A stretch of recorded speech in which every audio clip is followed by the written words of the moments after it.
Ça va? Oui. Reste aussi un peu.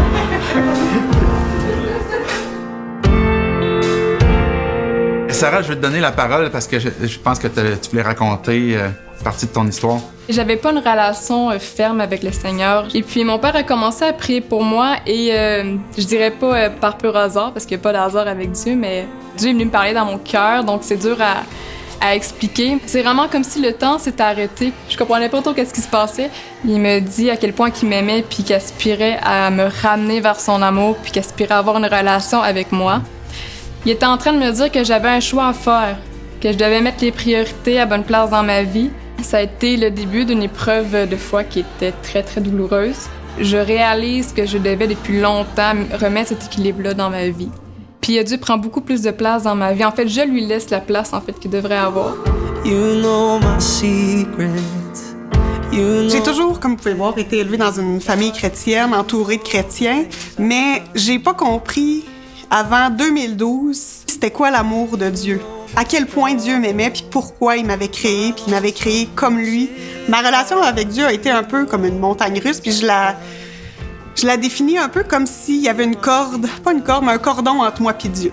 Puis des fois c'est court, puis des fois c'est très long. Des fois il me laisse aller, quand même assez loin. Mais il me ramène jamais brusquement. C'est tout le temps juste un petit comme « Hey, je suis encore ici, je t'attends, je suis là, je t'aime, je t'attends. » Puis je fais comme un « Ah, OK. » Puis là, je reviens, puis j'avais jamais pensé au baptême parce que c'est drôle. Le pasteur, ce matin, a parlé de comparaison. Il me trouvait jamais une assez bonne chrétienne pour me faire baptiser. J'ai compris qu'il m'aime comme je suis, il me prend comme je suis, comme ça, puis il va me façonner une fois que je me donne complètement à lui. Fait que c'est pour ça que j'ai dit « Je vais te suivre comme je suis. » Voilà. J'ai toujours su qu'il y avait un Dieu qui nous écoutait et qui nous protégeait. Par contre, j'avais jamais vécu une expérience pour dire vraiment oui, je sais, t'es là, oui, je sais, tu m'écoutes.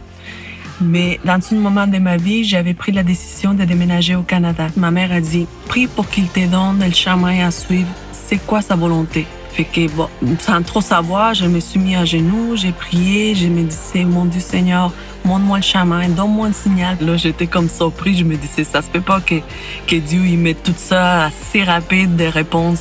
Mais oui, ça se peut. Quand tu as la foi et la conviction de quelqu'un t'écoute, ça se peut que Dieu te donne le signal. Et là, j'ai compris, j'ai dit, OK, tu m'as beaucoup donné, aujourd'hui tu veux que je t'obéisse et la meilleure façon de te le montrer et de te remercier tout ce que tu as fait dans ma vie, la meilleure façon de te le montrer, c'est en me baptisant, en t'obéissant, parce que c'est la seule chose que tu nous demandes, Dieu. Tu nous demandes simplement d'être heureux et d'obéir tes commandements. Est-ce que tu crois que tu avais besoin d'un sauveur pour le pardon de tes péchés? Oui. Oui. Est-ce que tu crois que Jésus est le Fils de Dieu? Oui, je le crois. Est-ce que tu as fait cette décision de te repentir et puis de prendre l'engagement de le suivre? Oui. Et tu veux montrer maintenant avec tous ceux qui sont là comme quoi que tu peux t'identifier à Jésus et le suivre, qu'il soit ton maître et que tu sois son disciple? Oui. Oui. Oui, pour toujours. Oui? Oui. Hey, ça sera un plaisir pour moi. D'être baptisé au nom du Père, du Fils et du Saint-Esprit.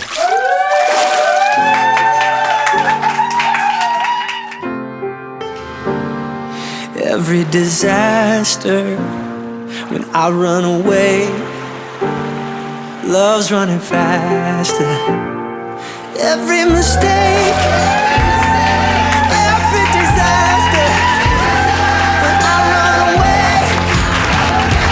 Au nom du Père, du Fils et du Saint-Esprit.